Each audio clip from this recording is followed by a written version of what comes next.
There are billions of people on the planet. Of the billions of people on the planet, 30 to 32%, sometimes maybe as much as 35% of them profess to be Christians, right? We've got over 2 billion Christians. We've got another 1.5 billion Muslims. We've got a billion or so Hindu, and then any number of other traditions, Sikh and Jain and Jewish, and a lot of the smaller localized folk traditions, indigenous practices, many of which, almost all of which, profess peace as a commitment, love and harmony as a practice or a pillar of their faith, and yet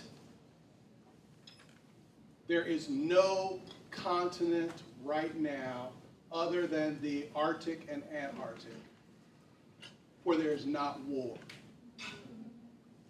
And there's no continent, I don't know Arctic and Antarctic. Otherwise, every other place that you go, you can find similar conditions. There are people who are marginalized because of sometimes because of their identity, often because of their faith.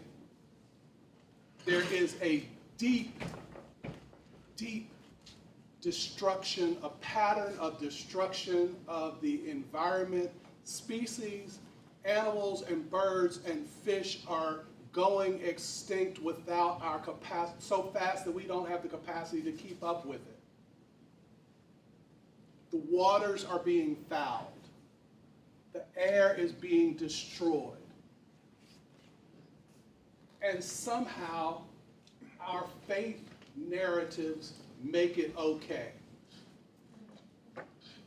The conversation I want to invite us into is a conversation where we get to look at what those narratives are and why they make it okay. Why is it okay according to your faith propositions, whatever faith platform you stand in or on? Why is it okay for there to be people who are born, and by virtue of their birth, we can know that they have limited likelihood of academic, health, professional success? Why is it that we know that there are people who are born into poverty, who will live in poverty and die in poverty? They will have missionaries connected to them, they will have clerics connected to them, they will go to and spend much of their time and energy and maybe some of their precious resources supporting faith institutions that somehow affirm their continuing marginalization.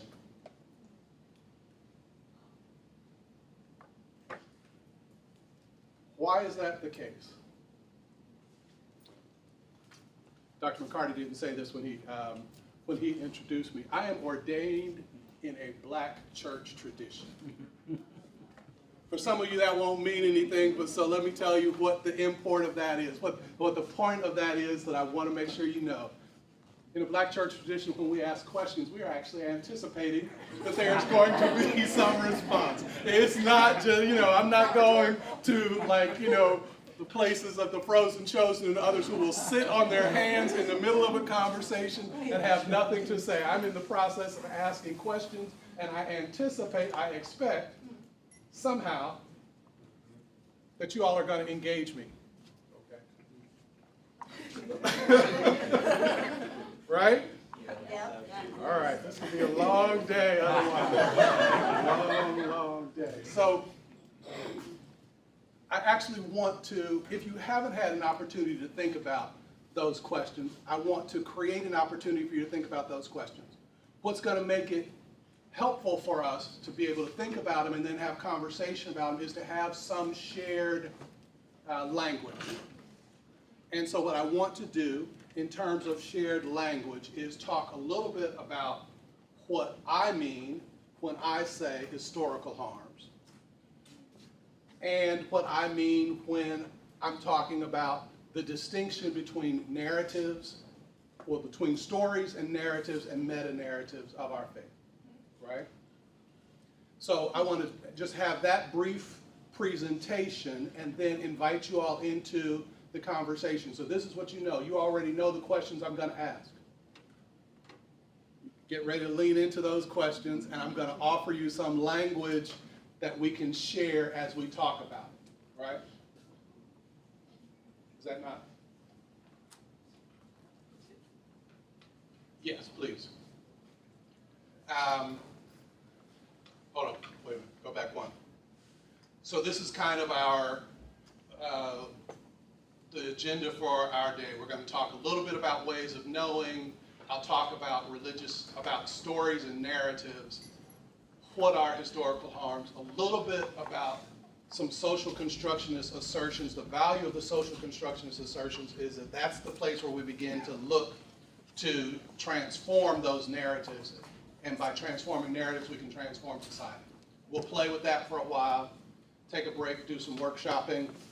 And so after the break, then I want to play with this practice that I've developed and others have been adopting and using called transformative community conferencing. And so I'm looking forward to playing with that for a little while this afternoon. If you look at that agenda, do you have a question? Is there something that you anticipated or imagined that we might do today that you don't see necessarily as being contained in the agenda and you just want to raise it to make sure? Ways of knowing. There are three primary, there are a bunch of nuances in this. Set aside, step aside for a second. There's absolutely nothing that I am going to say today that's the truth.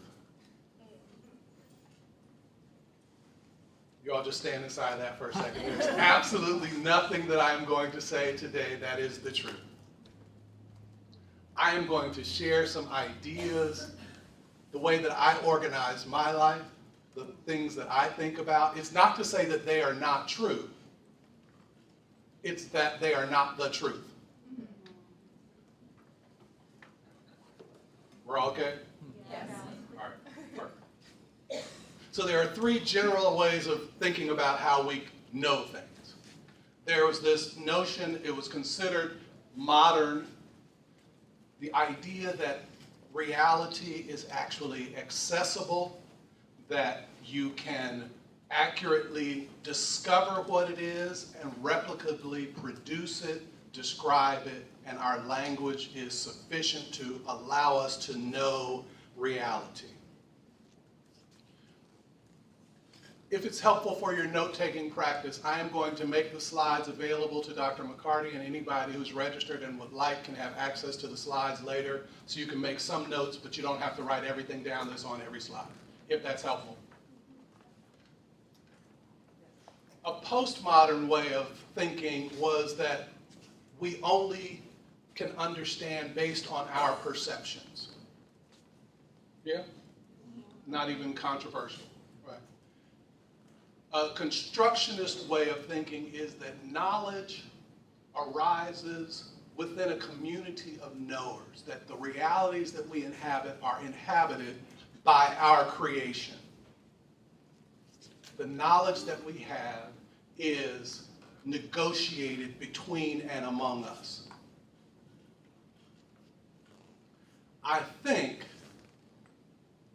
that most religious narratives actually are social constructions,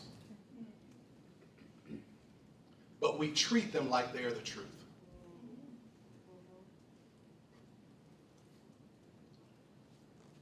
We treat them as though if we share a certain set of thoughts and practices that other people will be able to discover and then replicate the truth that is embedded inside of those narratives. Yeah? And that's a problem.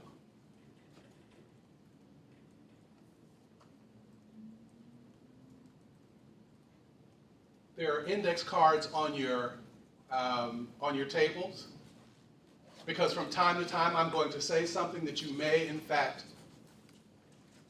have a difference of thought about. And I really want you to write it down so that you can hold on to it, but not allow it to hold on to your attention. Like if you've written it down, then at a proper time, you'll be able to come back and look at it and bring it back into the room so we can talk about it, but it won't be holding your attention for the rest of the time, right? That was part of the purpose of those index cards. So what I want to talk about as the way that knowledge, that knowing is constructed, that our realities are constructed, is through the use of narratives and, well, really stories, but stories are conforming to narratives. And so I really want to talk for a few minutes about this distinction between stories and narratives, because it's going to make a difference in how we talk to one another going forward. We make meaning of our lives. We share our lives through the stories that we tell. Those stories get shaped by narratives. Most of the narratives that shape your life, you had nothing to do with developing. You inherited them, and most of them are uninvestigated. You've developed them, you've lived with them, you haven't investigated them, and you've passed them on. You organize your life. You shape your behavior, you shape your expectations, you shape your meaning-making strategy through narratives, many of which you weren't part of the development of. And then, hold on, those narratives, go back one just so I can make sure we get this last piece. The meaning is made, stories are shaped by narratives that occupy our narrative habitus. I want to talk a little bit about what a narrative habitus is so that you'll know what we're talking about, which is why someone can tell a story and it has no meaning for you whatsoever. Like it doesn't, your narrative habitus doesn't incorporate the narratives that allow that story to make sense. First example of that. Let me give you a quick example of that. I was doing workshops. I've been in and out of South Sudan since 2003. Started going to South Sudan. Before it was South Sudan, before it was an independent country, when they had declared, they had figured out a ceasefire with the North. They hadn't yet had the referendum, and so they weren't yet their own country. But planning for the development, this referendum, which would allow the North and the South to divide, I was going in doing leadership, peace building kinds of practices and leadership development practices. I was doing a workshop, and it was about a 9-day workshop with mostly military and police leaders. And on the third or fourth day of the workshop, one of the young lieutenants comes to me and he says, "Professor, we understand that a Black American professor is coming to give workshops. Should we expect him for this workshop or probably the next one? He might not make it for this one." And I said, I think I'm the Black American professor.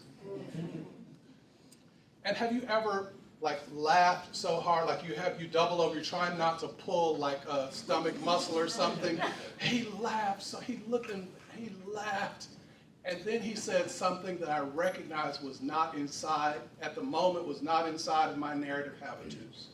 He said, "Professor, you're not tall enough to be Black."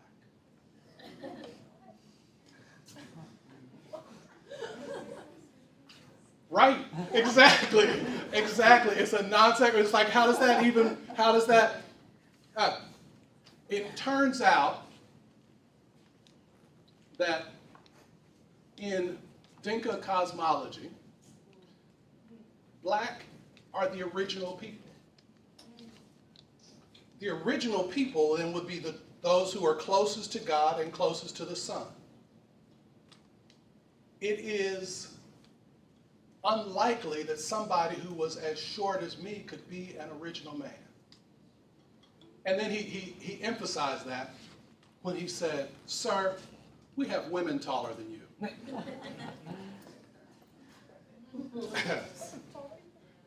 It's true. There are Dinka women who are much taller than I.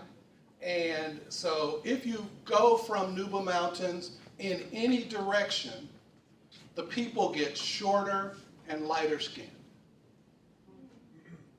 Their cosmology, if you test it, there's a foundational science that they can use. And so they say, you possibly could be Kenyan, isn't it?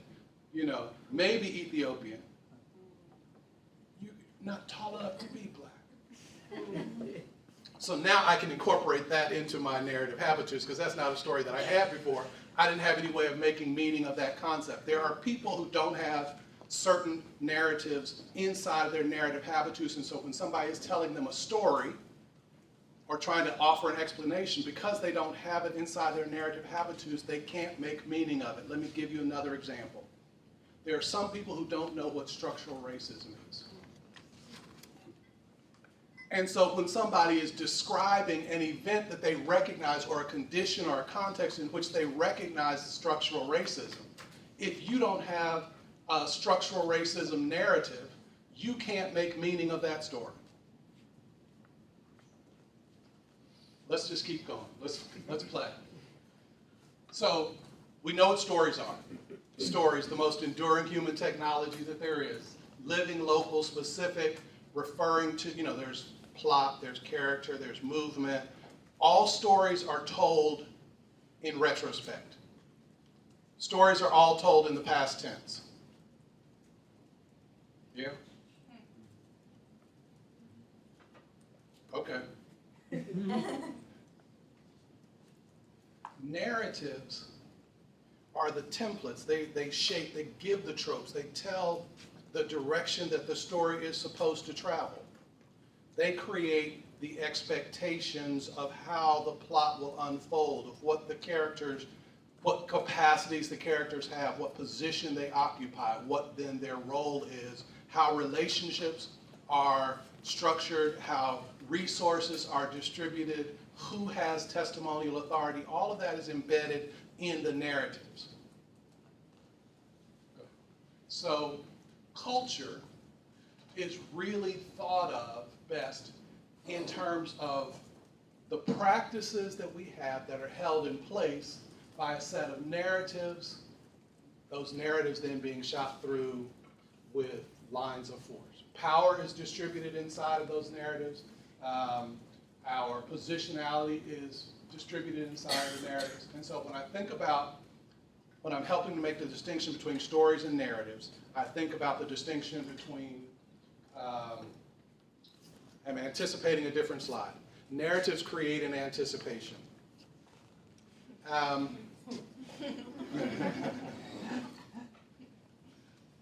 Stories are like cars.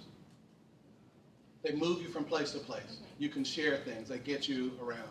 In this concept, if a story is like a car, then a narrative is like the highway. It tells the direction that the stories can travel. It tells the anticipated direction for stories to go. And multiple narratives collectively make up your narrative habitus, and you occupy different positions within different narratives. You have certain power distributed to you. Your identity is formed within the collection of narratives that shape your life. And just because you haven't necessarily signed on to a particular narrative doesn't mean that somebody doesn't get to assign you a role in their narratives. You're in other people's narratives. They positioned you in their narratives, and you are often invited either to align with their narrative or to reject it. So in societies and structures, it's never the same, it's always fluid, but there are narratives that tend to be dominant in a particular society. These are the ones that everybody either organizes their lives around or is working for resistance in response to. If they are too dominant, they become hegemony, right? What then is a problem story? A problem story is a story, it's not a problem for the person who's telling it.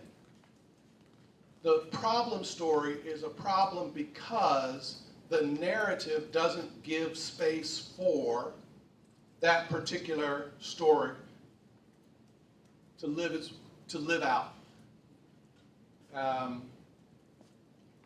There are, I think of somebody like Malala, right? Who, in a particular dominant narrative in her culture, it was inappropriate for girls to think about achieving a certain level of education. This is true in a bunch of societies. It's inappropriate for girls. And so when a girl says, I want to be an architect, I want to be an archaeologist, that's a problem story. She's not creating a problem by having that, but the dominant narrative doesn't give space for that story. In the somewhat failing to be United States, there are a few problem narratives that are being contested within different denominations. For instance, United Methodism is currently contesting the narrative of the full humanity and full inclusion of people who do not operate in a binary gender spectrum. That's just it's just contested narrative, right? And so for some, it's a problem story, because they say, I want to be allowed to be fully expressed as who I am and to hold pastoral office. The dominant narrative doesn't really incorporate that, so that makes it a problem story. Counter narratives are just trying to find narratives that create space for everybody's full flourishing inside of the dominant narrative, and preferred narrative would be whatever the narratives are that allow you to fully flourish. Stop. I just gave you 3.5 weeks of information, and so I want to stop and offer a point for questions, comments, concerns, because we're about to run. It's about to get fast. We're about to move fast. This wasn't fast. We're about to move fast. And so I just want to stop here and put a pin in it if you have any questions, comments, concerns about where we are. Yes? Yeah, I guess on this statement of problem story and full flourishing, I'm wondering, like, whose narratives define the full flourishing? And, like, full flourishing to me seems like a very subjective term. Yes. If the dominant narrative doesn't give me space for full flourishing, for me or for my community, then it's a problem story as against the dominant narrative, right? And so it's our full flourishing. We should have the opportunity to determine what creates the space for us to have, relationships, resources, structures that we need to survive and thrive and manifest our full capabilities. So we're saying this doesn't give us that space. Right? Is there kind of an assumption, idea that there's some sort of way to have it where everyone can have full flourishing all at once, some sort of grand narrative that allows that to happen? I think some people would have the idea that people's preferred narratives would necessarily conflict with each other. Mm-hmm. And is there a way to move beyond that, or is that just kind of a reality of human life? Well, hasn't been fully realized yet.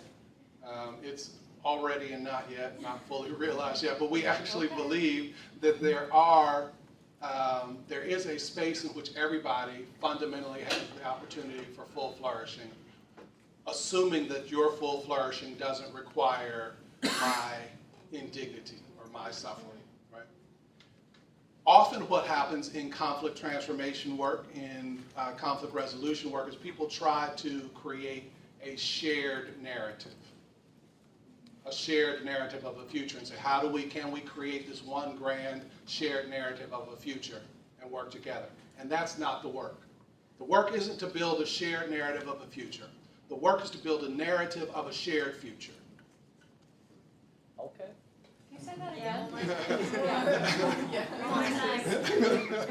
I see you. We're not trying to build a shared narrative of a future. We're trying to build a narrative of a shared future.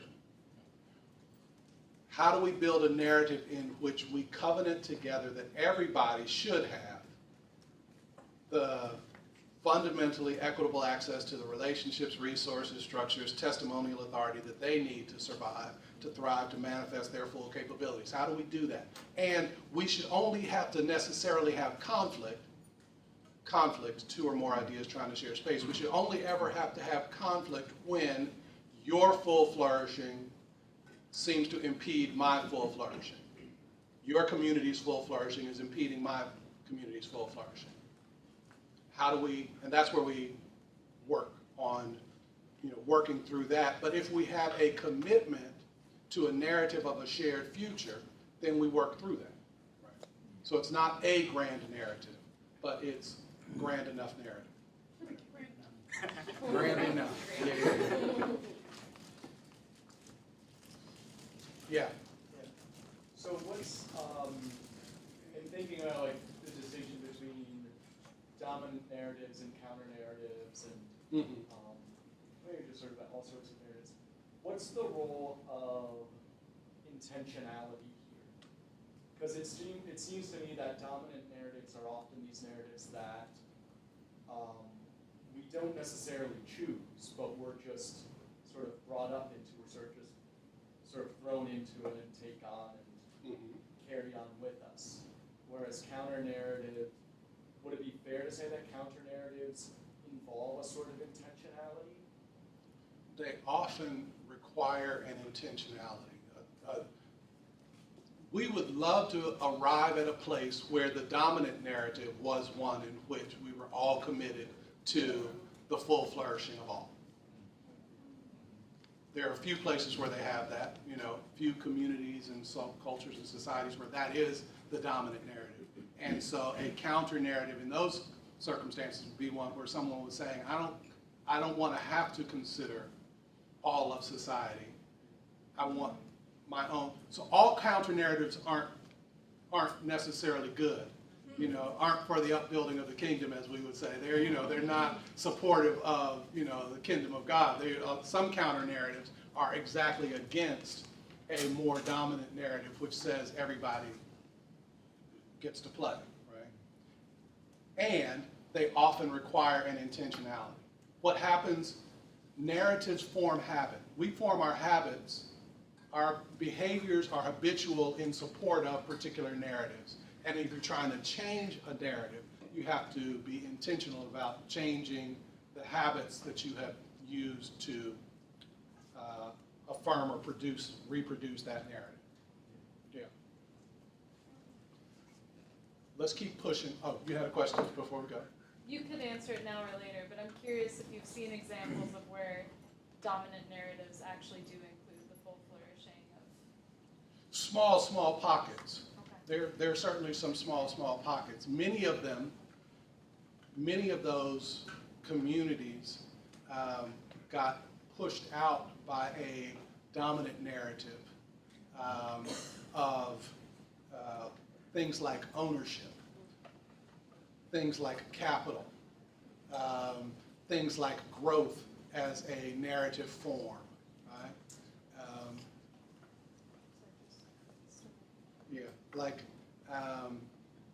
There were multiple indigenous communities that operated in a space in which harmony and collective well-being were the dominant narrative, were the expectation of how everybody makes their decisions.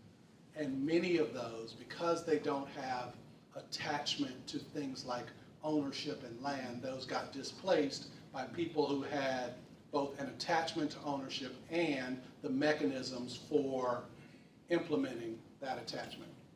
Sometimes the mechanisms were militaristic, sometimes the mechanisms were missionary.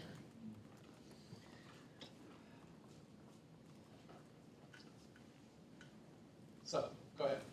So stories are like cars, narratives are like highways, highway systems. Perfect. I knew we'd get there eventually.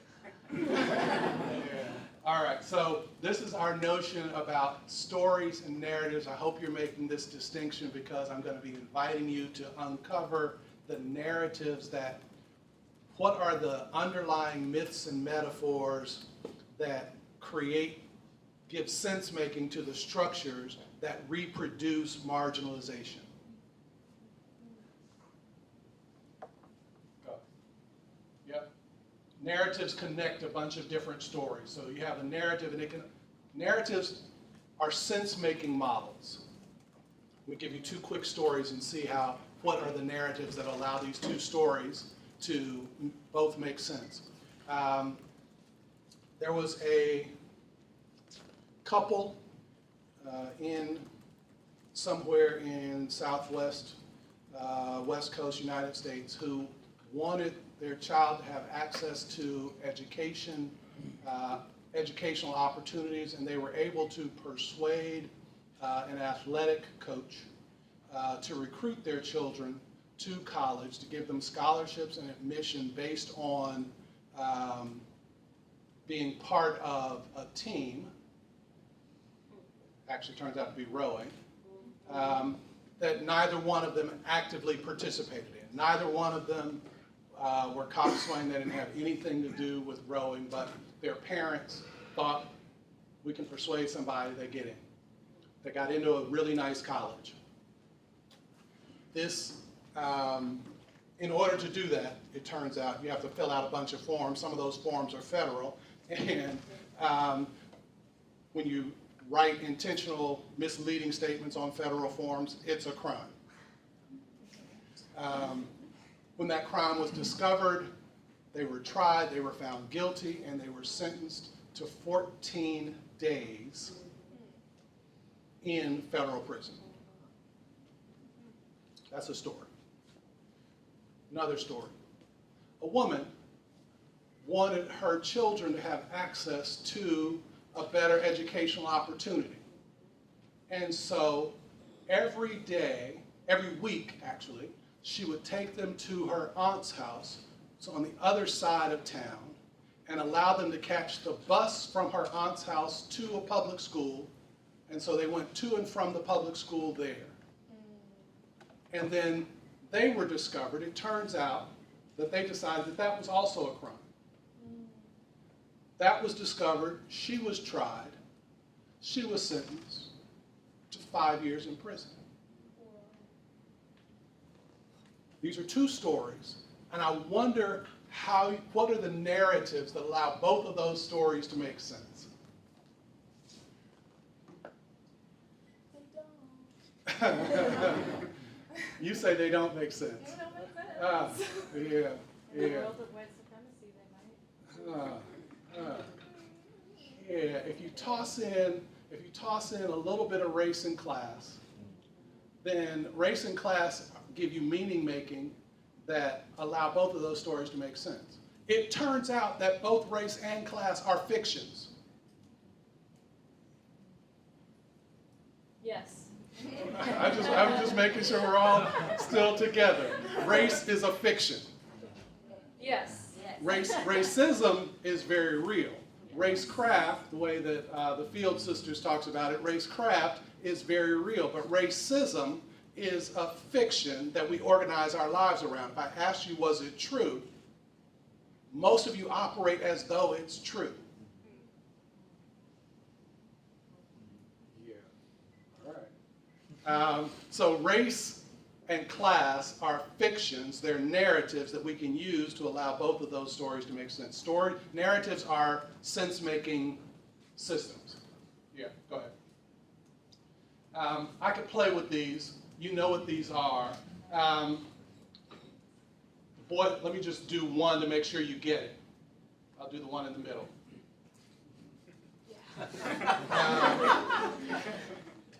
If I say this is a David and Goliath situation, right? That's a narrative, and people understand the narrative. You know what's supposed to happen. What's the narrative? What's the narrative of David and Goliath? What story would fit inside a David and Goliath narrative?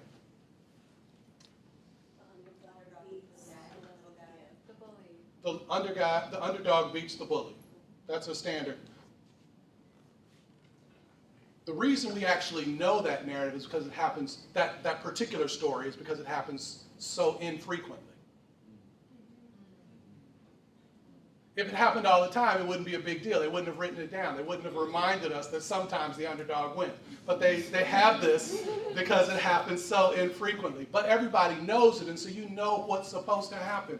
The underdog is supposed to win. If somebody tells you it's a David and Goliath story, and David goes in and gets crushed, which is the standard way that it happens in the world, people are disappointed because they thought that they were watching a David and Goliath story. Right? The narrative that you have, you're never surprised or disappointed based on the facts that are on the ground. Have any of you ever been surprised? Just have any of you ever been disappointed? Okay, just, right. Have any of you ever been disappointed by something and not surprised? Yeah. This is the thing. Your observations don't determine whether you're surprised or disappointed or any other emotional response that you have. The emotional response, the surprise, the disappointment, the frustration, the resignation come from the narrative that you have running in your head about the way that things should be and the gap between the way that they should be and the way that they are. So we're disappointed because we believe something should be different, something could be different. We're frustrated by that because of the narrative we have running in our head, not the observations that we're making on the ground. And those narratives shape how we experience the world, our expectations of the world. So some of these become what we call master narratives. Keep going, push it about 5 times. And those master narratives get embedded in kinds of things like movies and child stories and the way that history is told, and they are reproduced in architecture and in mythologies and in scripture. Master narratives exist in scripture. The master narratives that exist in our different faith tradition narratives are the narratives that cause us to see suffering, to recognize continual multi-generational marginalization, and not be surprised.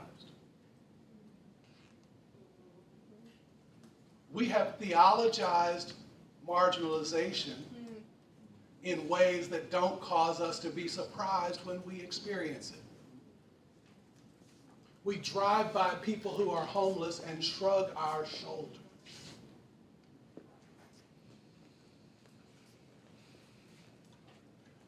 Keep moving. I'll just keep going. It's a different thing. Right there. Let's stop right here. So narratives shape, predict, constrain, inform the stories that we tell, how we listen to stories, what we're experiencing, how we expect, what our expectations are about our experience. Period. I'm about to do a paragraph.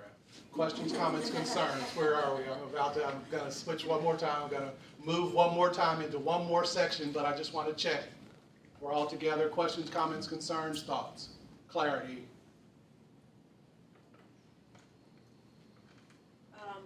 We had a class before called Reading Lives where we talked about master narratives and the use of the word master and where it comes from. But it seems very appropriate to use the word master in terms of the narrative because it does align with the systems that it upholds. So I just wanted to know what do you think about the word master, narrative master agreement, things like that? So we have actually, a number of us who are writing in this area have actually started using a different terminology. We've started talking about blueprint narratives as opposed to master narrative. Like they give the guidance, they're the thing that people build from, but they don't have that connotation, except that many of us are enslaved to particular narratives. Just out of curiosity, if you weren't a woman, what would you be?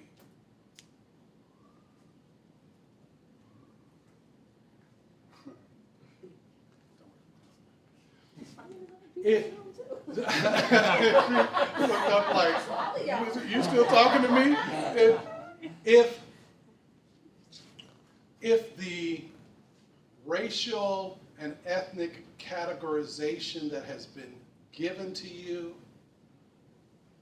was taken away, how do you have to reorient the narratives of your lives with that? Because it's a fiction, it's a story. It can go away.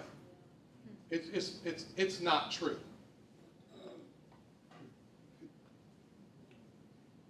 Right? It could go away. And because there's power embedded in it, if it went away, it creates the opportunity for a different kind of more equitable existence. But we don't really want it to go away because we kind of like who we are.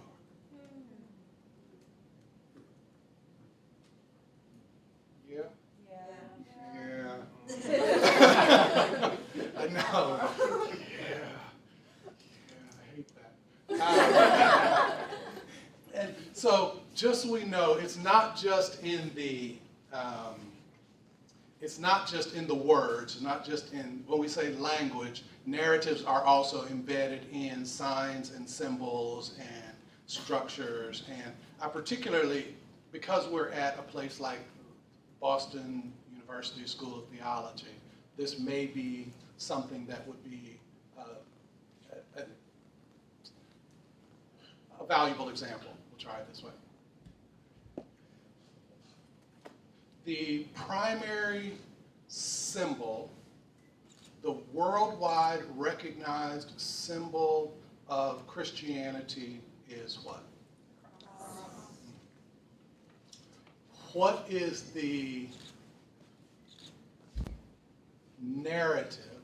What is the indication? What does the cross mean? What is it intended to signify for those who observe it? You're presenting a sign. You're communicating in particular ways. What is it intended to communicate?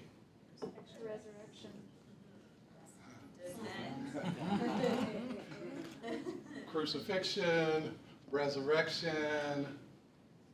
What else? Anything else? Say it. Salvation through suffering. So when Tom Porter and I were at Just Peace, we were having this conversation. You all know Tom Porter? Okay. This is the Tom Porter, Center for Religion and Conflict Transformation. This guy has been in the game for a long time, doing amazing work. Thank you. When we were at Just Peace, we had this long conversation because we recognized that, or I don't know if I'm not putting Tom in this. I am blasphemous enough to say, heretical enough to contend, that the cross is the wrong symbol for Christianity. Let's go. Salvation through suffering, crucifixion, resurrection.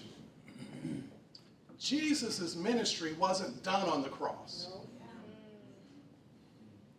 The cross was empire response to Jesus' ministry, which was done at table, where we created a space where everybody had fundamentally equitable access. They could bring what they had. They could be nourished based on a community. We recognized that the community was sufficient in and of itself, that we had a theology of sufficiency, and that we together were acceptable. So it didn't matter what your past was, what your future might be. You were welcome at this table, and there was always an open seat and an open door so that whoever came next, we would greet them and we would say, perhaps this is the one that we've been waiting for. That became a problem. Because once everybody, all those different groups started getting together, the tax collectors and all these other kinds of groups were able to sit together in a kind of a commitment of community, that was necessarily going to disrupt empire. Okay. And so the empire's response was the cross. We glorify the state-sponsored execution of a poor black man, a pure Afro-Asiatic man. Amen. Let's sing. What if the narrative, the symbolism was primarily a table and not a cross? Okay. What would be the narrative indication? What is if the primary symbol is suffering salvation, then you ought to suffer. Yeah. You ought to accept suffering. Martin King says, suffering is redemptive. Really? Y'all ought to suffer. Stop complaining.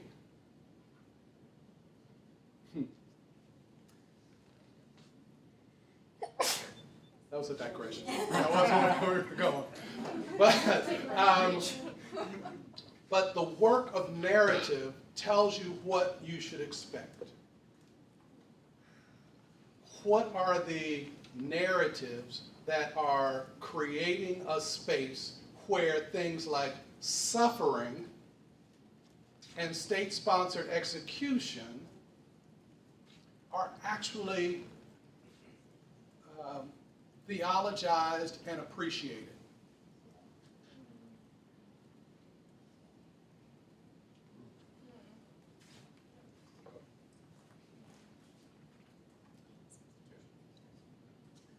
Okay, here we go. Oh, yeah. I have a question, sorry, before we move on. Uh-huh. What if, so the example that you used, David and Goliath, is the master narrative, Yes. but it's the exception, not the rule. And I would say I think there's a lot of master narratives I can think of that are perpetuated over time that are not true. Like and if it's true, it's the exception, not the rule. What purpose do those serve if not to help us predict what's next? If they actually are usually not helpful. So, most scripture, at least in the Judeo-Christian, in the Abrahamic faiths, most scripture wasn't designed for the conqueror. It was designed for those who were being marginalized, and so we want to record the stories that include the possibility of hope, and the stories and the narratives that transmit a certain set of values. That makes sense, because the narrative I'm thinking of is like Cinderella or late 90s chick flicks. So, and Cinderella's not it's not mainly what happens. I mean, it's rare that a plain yellow pumpkin can become a golden carriage, or 4 white mice can become, horses or whatever, however that whole thing worked. All of that. But we say it's possible. So you hold on to a hope using that as a story, yeah? It's different from most children's stories, because most children's stories were designed like the other image was The Boy Who Cried Wolf. The Boy Who Cried Wolf is designed to teach children a moral lesson about the dangers of lying and exaggerating, right? And so most children's stories, many of which are very violent, have an intention of of conforming, inviting children to conform their will to a dominant way of being. Yeah. So they have different intentions, but yeah. Uh-huh. American dream is kind of both. Okay, what's the American dream? That class mobility is possible. Okay, the idea that class mobility is possible only in America, right? Can we do these kinds of things? We always say that only in America can we do these kinds of things where people can be poor and they can come up and all of this other kind of stuff. And we have a sense that that's not exactly true. It's rare. It's less true than not. I mean, like, there are more examples where it doesn't happen than where it does. Yeah, yeah. And you want to present a certain symbolism. You want to present a certain kind of aspirational narrative to the world. Wouldn't we love to be a place where we welcomed the poor, the wretched, the huddled masses yearning to be free? Wouldn't we welcome the possibility of creating a space where everybody actually is endowed with, and gifts and graces of their creator, and that all of those are honored? Wouldn't that be wonderful? So you do aspiration. Some narratives are aspirational, some narratives are to generate hope, some narratives are to create a context in which we believe we could. They are the aspirations, they're the could or the shoulds that we work towards, right? All right, let's take about 20 more minutes of hard charging on information. Oh no, we may take a little longer than that. We're going to get through some information. We're going to play for a second. We'll take a break. I promise you we're going to take a break. And then we'll keep going. So this is transforming historical harms. This is what we're supposed to be talking about.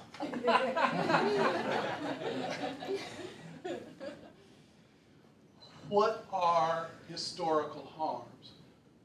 Oftentimes when somebody talks about historical harms, they're actually talking about history.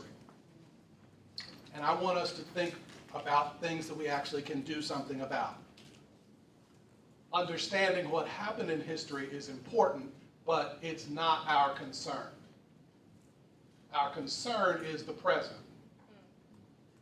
So what we know is, I don't have one of those little pointer things, one of those laser pointer things, but stay with me here. We're on this side of the board. Historically traumagenic events, historically traumagenic context, mixed with knowledge creation. So when events and context create trauma responses, human beings are meaning-making machines. We have to create narratives to explain the outcomes of those events, both for ourselves and for others. So there's a knowledge creation. Legacy. If you read the Transforming Historical Harms Manual, we talk about legacy and aftermath. Legacy being the mythology, folklore, lies, history, all of the narrative that gets handed down to us. Think about legacy as things that get handed down. And then aftermath is the structural rubble, the policies, the laws, the procedures, the institutional arrangements. Legacy and aftermath and resistance to those are part of an ongoing power process that shape our identities. And so historically traumagenic context and circumstances create some kind of a knowledge base. That knowledge is used to make meaning. It gets passed down through legacy and aftermath. There's some resistance to it. All of that forms our identities, but what happens ultimately is that there are a series of compounding advantages and disadvantages in every society. The compounding advantages and disadvantages are the historical harms. Dr. Rambo, calling you out. That's a great slide. I don't know. I have nothing to add. Okay. Does somebody have an immediate example of a historical harm? This is, because this is the work I'm going to be inviting you all to lean into and figuring out how whatever platform of faith or religiosity that you're attached to, how does it give permission and sanction to the continuation of those historical harms? Does anybody have an example? Yeah. Displacement of indigenous, and then we're seeing the play out on reservations in terms of the continual trauma and the addiction. So all of that, so that whole multiplex of problematics that are manifested at and on what we call reservations is because of the multiple different assaults on indigenous life, right? Yes, and there's a compounding set of disadvantages that are attached to that and a compounding set of advantages for those who have benefited from. Yeah. A lot of us,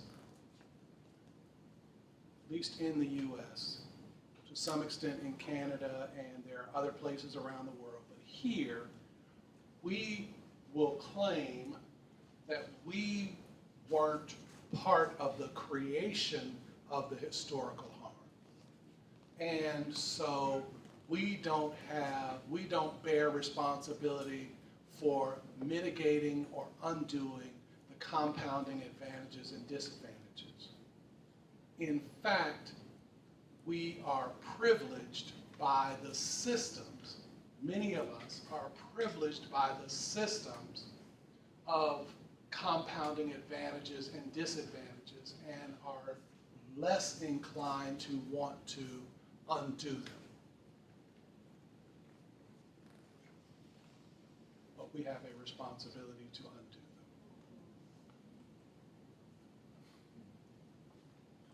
If for no other reason, because those who are experiencing the compounding advantages have never had the opportunity to be fully evaluated on your own merit.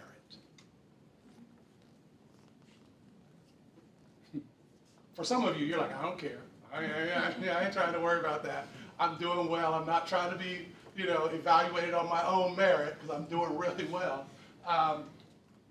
We share a harm. We all are being harmed by a series of compounding advantages and disadvantages.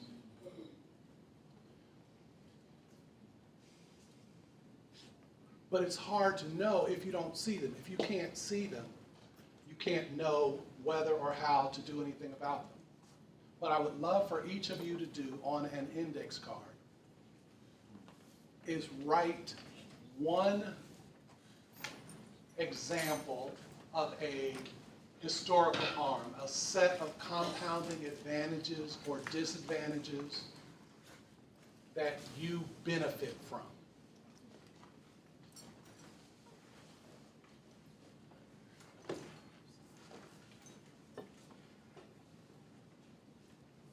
There's index cards at the table.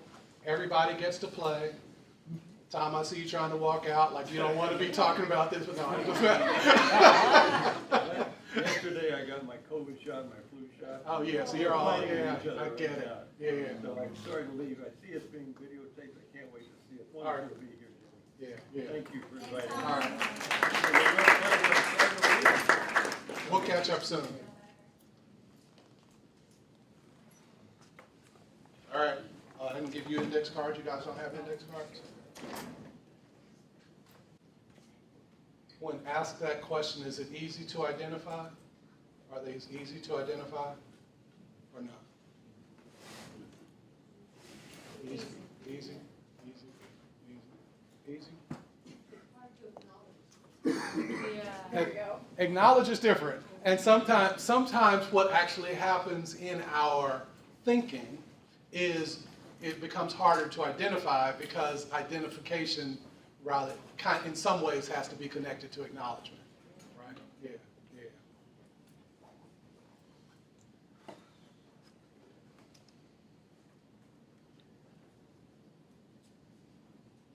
Want to play? Okay. What did you identify? White privilege.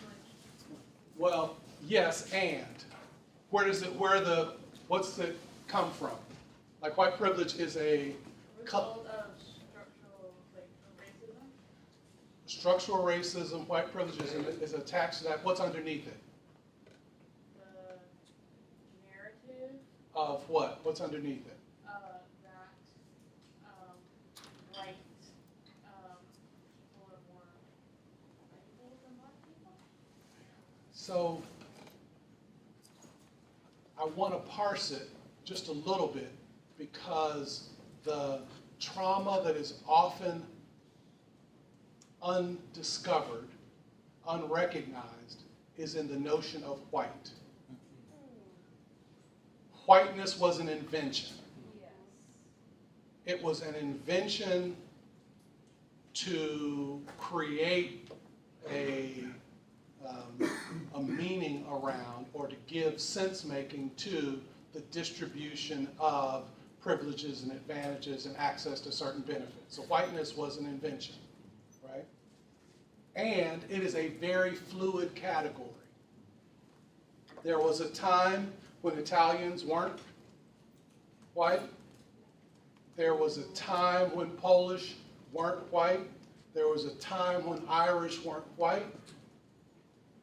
Boston is a prime example. The way that Irish became white was by committing to the values and the commitments of a structure that repressed people of color in this area, which is why you have such a long tradition of Irish police officers. Because what they were willing to do was stand on the front line against the liberating practices of black and brown people in this area. Then they became white. It turns out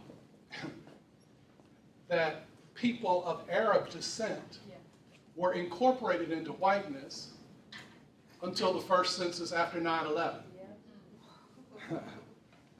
Then they were like, oh, we're going to have to make a distinction. So that they don't fit anymore. They don't play, and so you get to be tossed out. Right? So it's a distinction. So white is a fiction, and then the privilege that associates with it is a privilege that we get allowed to attach to or not attach to. You know, I very much benefit from white privilege. I very much benefit from white privilege, no question, because I have all the hallmarks of whiteness.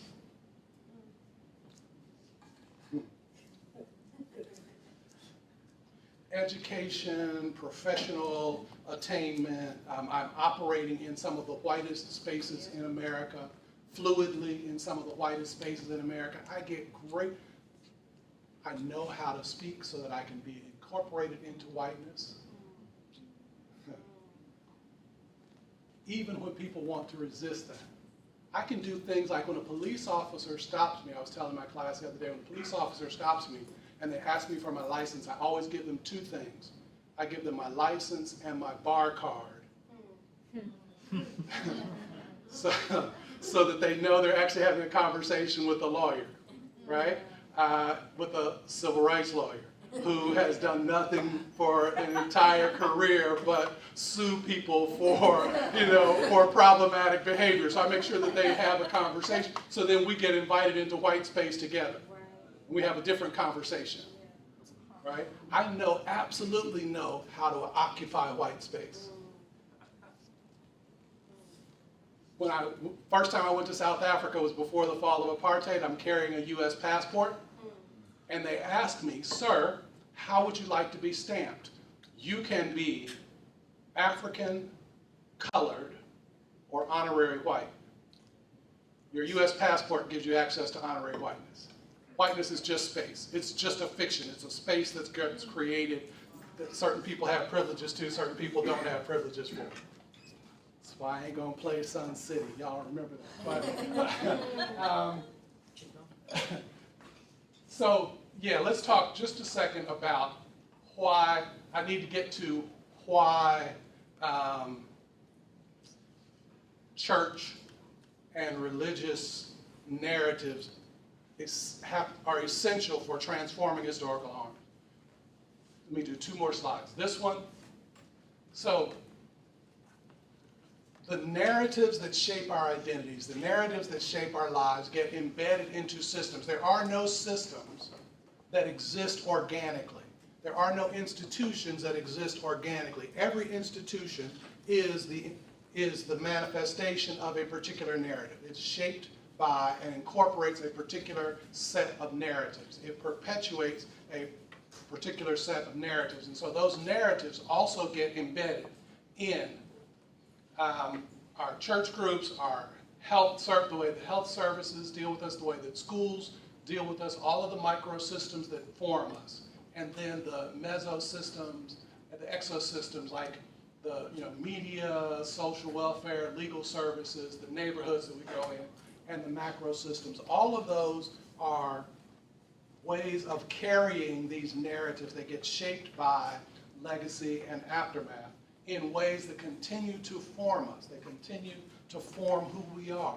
Our identities are social processes. Our experience of life is a social process.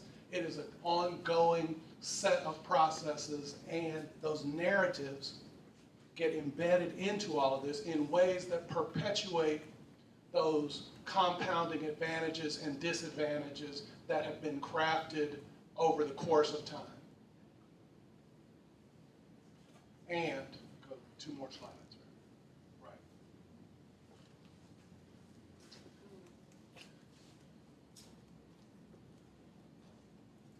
What's happening today in the present can be explained by, this is conflict, this is trauma, this is systems, can be explained by recent events, things that have happened in the last year, 2 years, 5 years, things that have happened over the course of the last decade, over the course of a generation, over the course of an era, over the course of an age.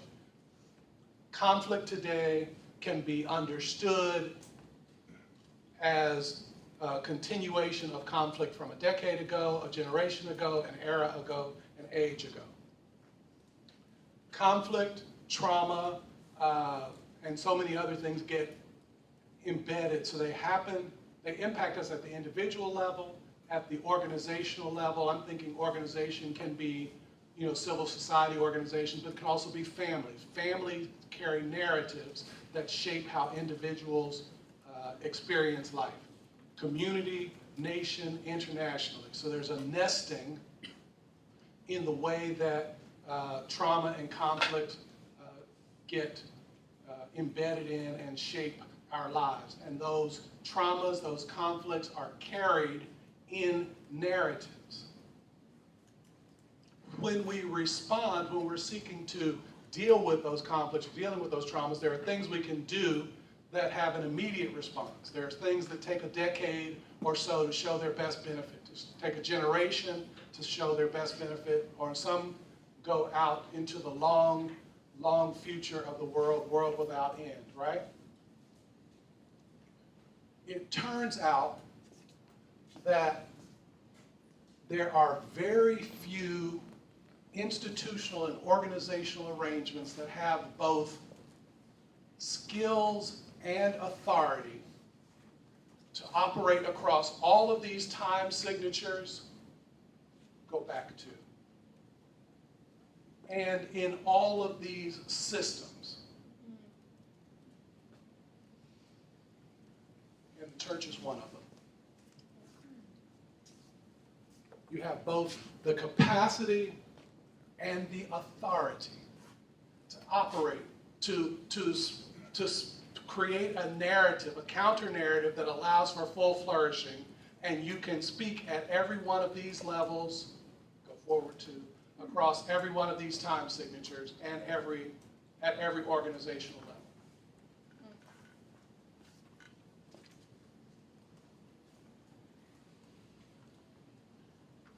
I always say this when I'm talking about conflict, because conflict is 2 or more ideas trying to share space. And so I say every conflict you've ever been in, every conflict you will ever have, you started it.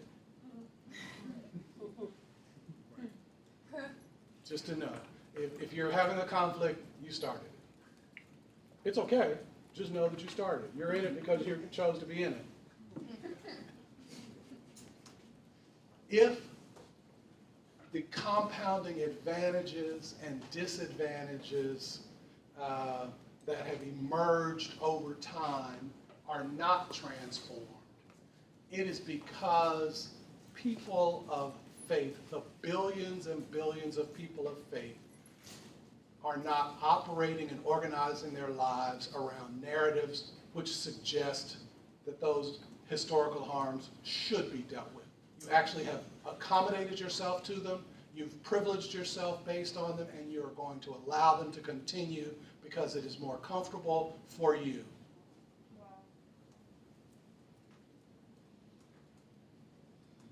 Every conflict you've ever been in, you started it. The fact that transforming historical harms has not taken place is because you haven't started it. I could go on, but that is a fine place to open up for just some conversation, then we'll take a break, then we'll come back and we'll do some play, and we'll play. Let's play, but let's open it up for some conversation.